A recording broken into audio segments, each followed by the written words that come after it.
ഒരു ചെറിയ സിനിമയാണ്.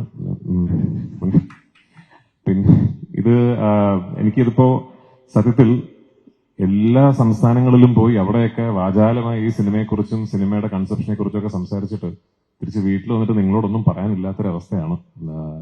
നന്ദി പറയാനാണെങ്കിൽ ഒരുപാട് പേരോട് നന്ദി പറയാനുണ്ട്.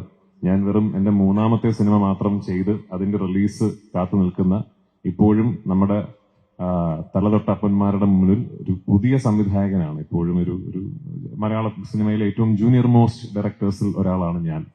അങ്ങനെയുള്ള എനിക്ക് ഇതുപോലൊരു പ്രോജക്റ്റ് ലീഡ് ചെയ്യാൻ അല്ലെങ്കിൽ കൺസീവ് ചെയ്യാൻ ഒരു ഓപ്പർച്യൂണിറ്റി കിട്ടിയെന്ന് പറയുന്നത് തന്നെ ഏതോ മുജ്ജന്മ സുഹൃതം എന്നായിട്ട് ഞാൻ കരുതുന്നുള്ളൂ. അതിന് ഞാൻ ആദ്യം നന്ദി പറയേണ്ടത് മുരളി ഗോപിയോടാണ്. എന്റെ ബ്രദർ, എന്റെ റൈറ്റർ, മൈ കോ ക്രിയേറ്റർ.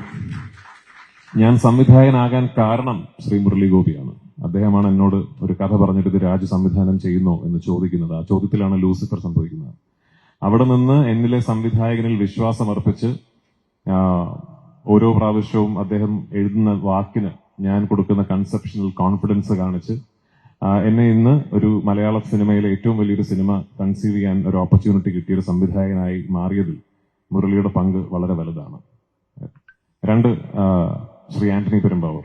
ഞാൻ ഇതിനു മുമ്പും പറഞ്ഞിട്ടുണ്ട്, സിനിമയെക്കുറിച്ച് സ്വപ്നം കാണുമ്പോൾ എന്നോളം വട്ടുള്ള മറ്റൊരാൾ ഇല്ല എന്ന കോൺഫിഡൻസ് ഉണ്ടായിരുന്നു എനിക്ക്. ആ കോൺഫിഡൻസ് തകർത്തുന്നത് ശ്രീ ആന്റണി പെരുമ്പാവൂരാണ്.